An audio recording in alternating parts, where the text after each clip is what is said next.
हाय प्यारे बच्चे, good morning all of you. कैसे हैं आप लोग? अच्छे और स्वस्थ हैं? तो चलिए प्यारे दोस्तों, पिछली वीडियो में हम लोगों ने देखा था फ्यूचर इंडेफिनिट के सेकेंड टाइप को। आके कोई इस वीडियो में हम लोग देखने जा रहे हैं थर्ड टाइप के सेंटेंस को। ठीक है, तो थोड़ा सा ध्यान से समझिएगा। ठीक है प्यारे बच्चे, तो थर्ड टाइप के सेंटेंस में, ठीक है प्यारे बच्चों, थर्ड टाइप के सेंटेंस में थोड़ा सा ध्यान दीजिएगा।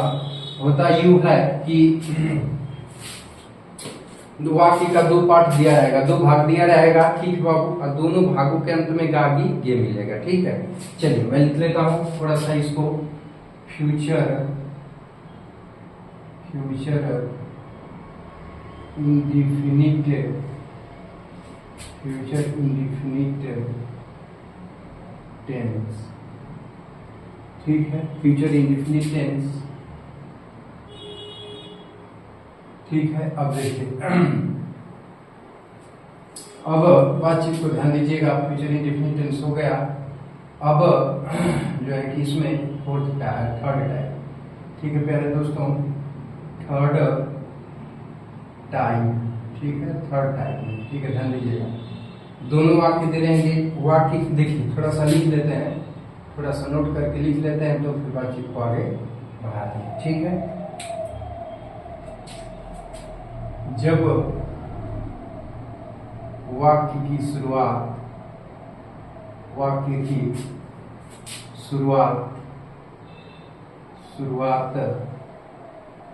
अगर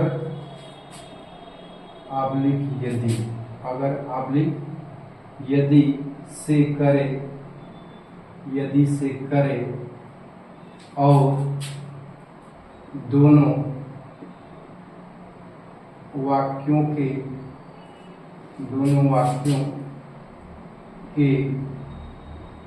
अंत में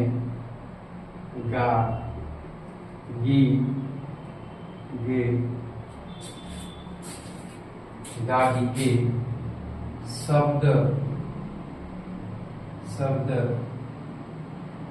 आए तो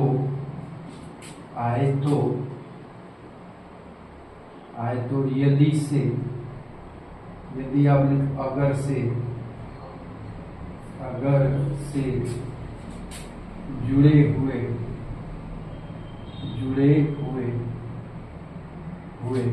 यदि आप अगर से जुड़े हुए वाक्य का अनुवाद प्रेजेंट इंडेफिनिट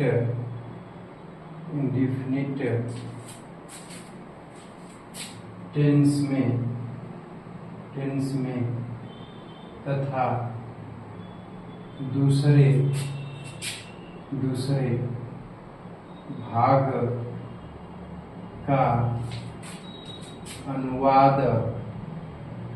अनुवाद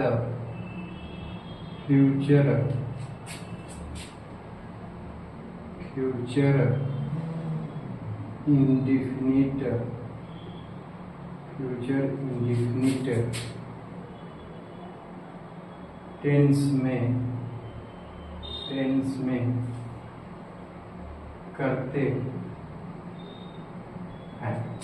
ठीक है प्यारे दोस्तों, देखिए कह रहा है कि जब वाक्य की शुरुआत यदि आप अगर से करें। ठीक है, तो यदि या अगर वाले वाक्य से शब्द का भावबोध होता है। ठीक है, तो दोनों वाक्यों के अंत में गागी ये शब्द आता है। यदि या अगर से जुड़े हुए वाक्य का अनुवाद प्रेजेंट इंडेफिनिट टेंस में करते हैं तथा दूसरे भाग का अनुवाद फ्यूचर इंडेफिनिट टेंस में किया जाता है। ठीक है प्यारे बच्चों, ये तो हो गई पहचान। ठीक है, इसको एक नजर आप लोग नोट कर लो, तो फटाक से बातचीत को आगे बढ़ाते हैं। ठीक है, चलिए हो गया ना। अब देखिए, अब बनाएंगे कैसे, तो ध्यान दीजिएगा। अब बनाएंगे कैसे, तो थोड़ा सा ध्यान दीजिएगा। ठीक है, तो बनाने की बात है प्यारे दोस्तों, तो उसको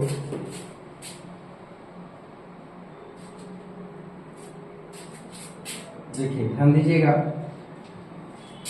तो प्यारे बच्चे, पहले अगर आप लिखिए यदि की मीनिंग इफ लिख लोगे। ठीक है, अगर आप लिखिए यदि की मीनिंग इफ लिखोगे, फिर सब्जेक्ट लिखोगे।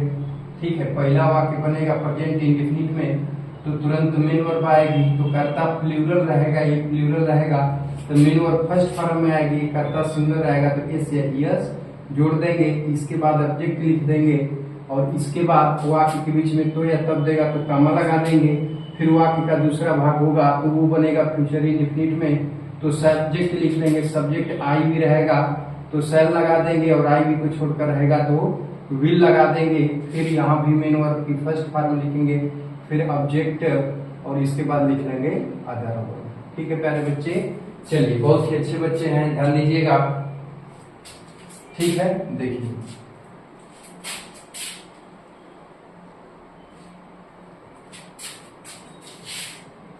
ठीक है, चलिए अब एग्जाम्पल में देखते हैं। ठीक है, देखिए जैसे कह दिया जाए यदि यदि तुम मुझे खून दोगे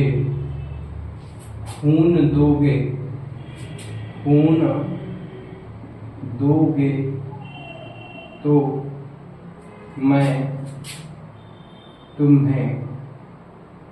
मैं तुम्हें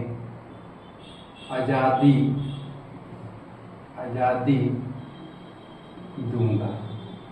ठीक है, ध्यान से समझो, कह रहा है कि यदि तुम मुझे खून दोगे तो मैं तुम्हें आजादी दूंगा। ठीक है प्यारे बच्चों, तो देखिए अब वाक्य का दो भाग है कि यदि तुम मुझे खून दोगे तो मैं तुम्हें आजादी दूंगा। ठीक है, तो वाक्य की शुरुआत यहाँ पे किससे किया है? यदि से किया है। ठीक है, तो यदि वाला वाक्य शर्त को बता रहा है और दूसरा उसके परिणाम को दर्शा रहा है। ठीक है, तो जब अनुवाद करेंगे प्यारे दोस्तों ध्यान दीजिएगा, तो सबसे पहले यदि की अंग्रेजी लिखेंगे। ठीक है, तो यदि की अंग्रेजी क्या हो जाएगी प्यारे बच्चों?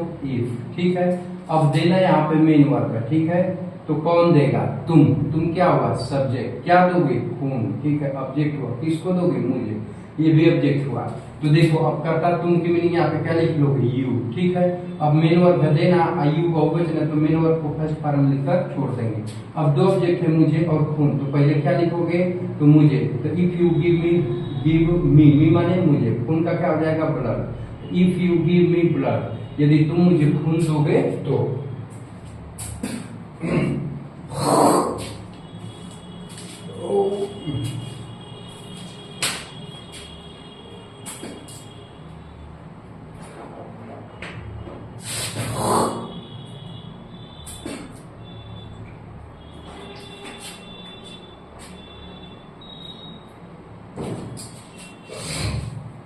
देखो पहले बच्चे, ठीक है, तो यह तब की मीनिंग क्या लगा देंगे? कामा।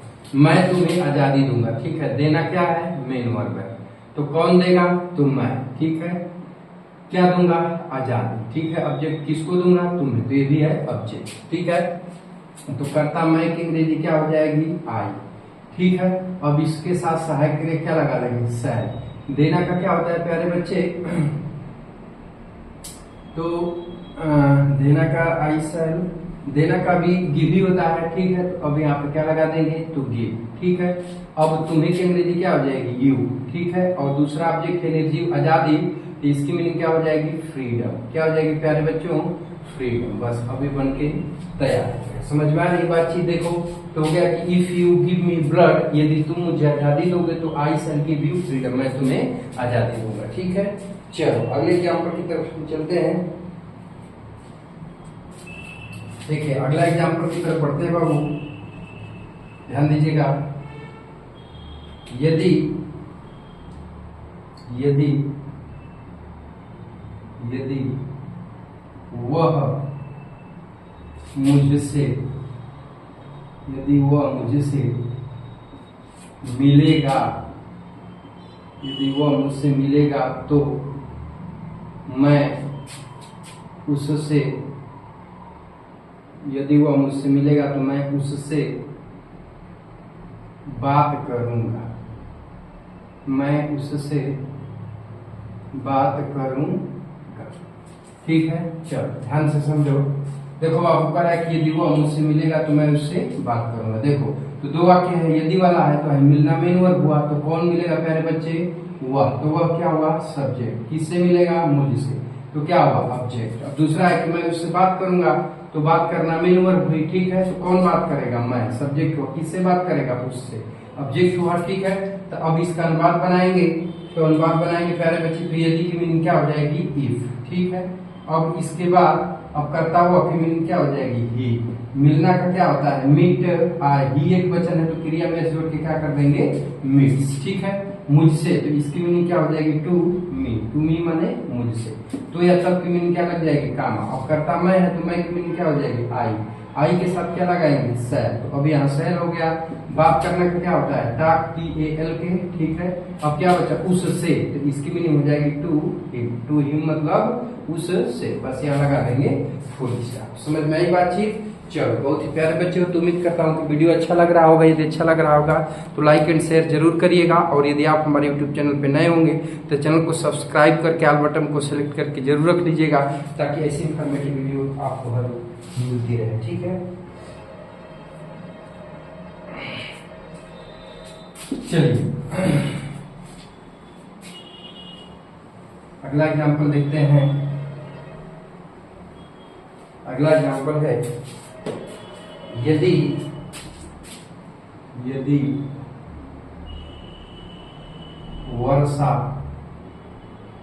वर्षा होगी तो मैं आज नहीं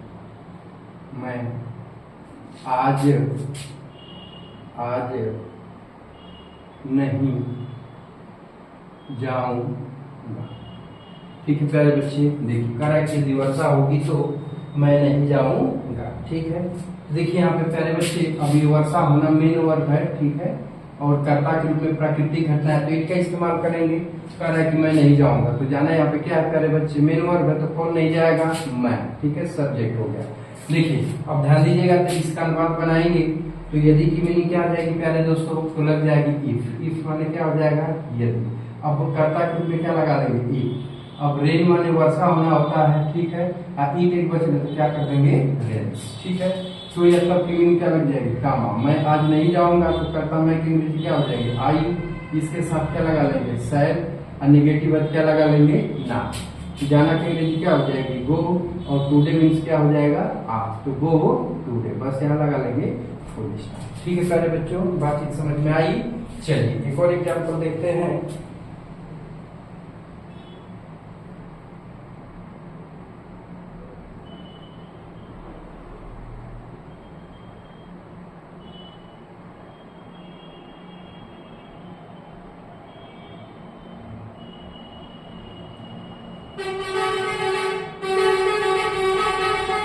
अगला एग्जाम्पल देखिए यदि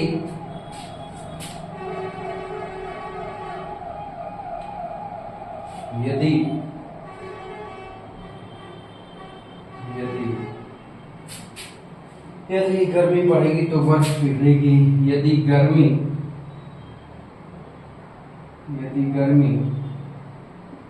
बढ़ेगी तो बर्फ पिघलेगी, ठीक है, बर्फ पिघलेगी, ठीक है प्यारे बच्चे। तो देखो तो अब इसमें थोड़ा सा ध्यान दीजिएगा, गर्मी बढ़ेगी, यदि गर्मी बढ़ेगी, ठीक है, तो बढ़ना क्या है मेन वर्ब।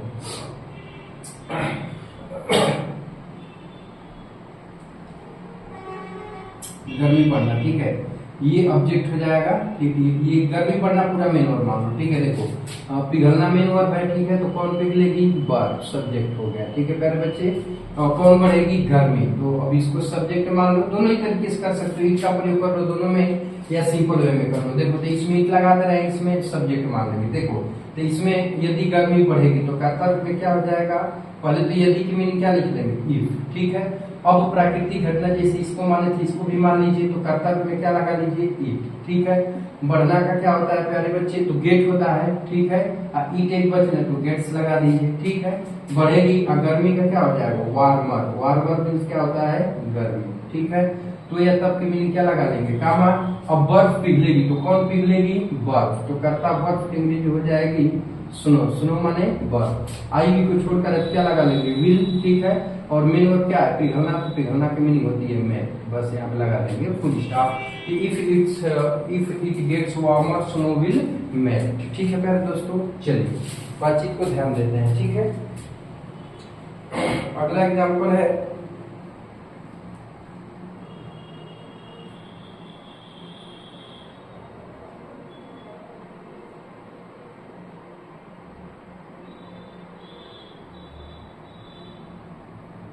अगला एग्जाम्पल है कि यदि तुम कठिन मेहनत नहीं करोगे तो परीक्षा पास नहीं करो।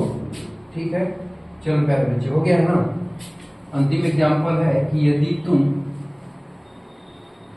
अंतिम एग्जाम्पल है प्यारे दोस्तों कि यदि तुम कठिन परिश्रम नहीं करोगे तो तुम परीक्षा पास नहीं करोगे। देखिए, यदि तुम कठिन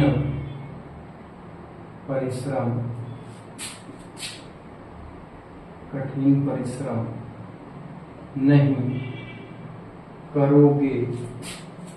नहीं करोगे तो तुम परीक्षा पास नहीं करोगे, परीक्षा पास नहीं करोगे। ठीक है, देखो प्यारे बच्चे, तो यदि तुम कठिन परिश्रम नहीं करोगे तो कठिन परिश्रम करना पूरा क्या है, मेन वर्ब है। ठीक है, तो कौन कठिन परिश्रम नहीं करेगा, तुम। ठीक है, तुम परीक्षा पास नहीं करोगे, तो पास करना मेन वर्ब है, तो कौन नहीं पास करेगा, तुम। ठीक है, क्या नहीं पास करोगे, परीक्षा, तो ऑब्जेक्ट हो गया। ठीक है प्यारे बच्चे, तो इसका जब अनुवाद करेंगे तो देखिए, यदि की अंग्रेजी सबसे पहले क्या लिखेंगे, इफ। ठीक है, अब कर्ता तुम की मीनिंग क्या हो जाएगी, यू। ठीक है, कठिन परिश्रम, देखिए कर्ता बहुवचन, तो नहीं की मीनिंग क्या लग जाएगी, डूना। अब कठिन परिश्रम करना की मीनिंग क्या होती है, वर्क हार्ड। इसका फर्स्ट फॉर्म वर्क हार्ड लिख करके छोड़ देंगे। ठीक है, अब तो या तब की मीनिंग क्या लग जाएगी, काम। तुम परीक्षा पास नहीं करोगे, तो कर्ता तुम की अंग्रेजी क्या हो जाएगी, यू। अब इसके साथ क्या लगा लेंगे, विल। ठीक है, निगेटिव है तो ना। ठीक है, पास करना का क्या हो जाएगा, पास। ठीक है, अब परीक्षा का हो जाएगा द एग्जाम। द एग्जाम मैंने क्या हो जाएगा, परीक्षा। बस यहाँ लगा देंगे फुल स्टॉप। ठीक है, if you do not work hard you will not pass the exam. ठीक है प्यारे बच्चे, चलिए बातचीत समझ में आ रही। उम्मीद करता हूँ कि आज का ये वीडियो अच्छा लगा होगा। यदि अच्छा लगा होगा तो लाइक एंड शेयर जरूर करिएगा, और आप हमारे यूट्यूब चैनल पर नए हो तो चैनल को सब्सक्राइब करके ऑल बटन को सेलेक्ट करके जरूर रख लीजिएगा, ताकि ऐसी इन्फॉर्मेटिव वीडियो आपको हर रोज मिलती रहे। चलिए, धन्यवाद।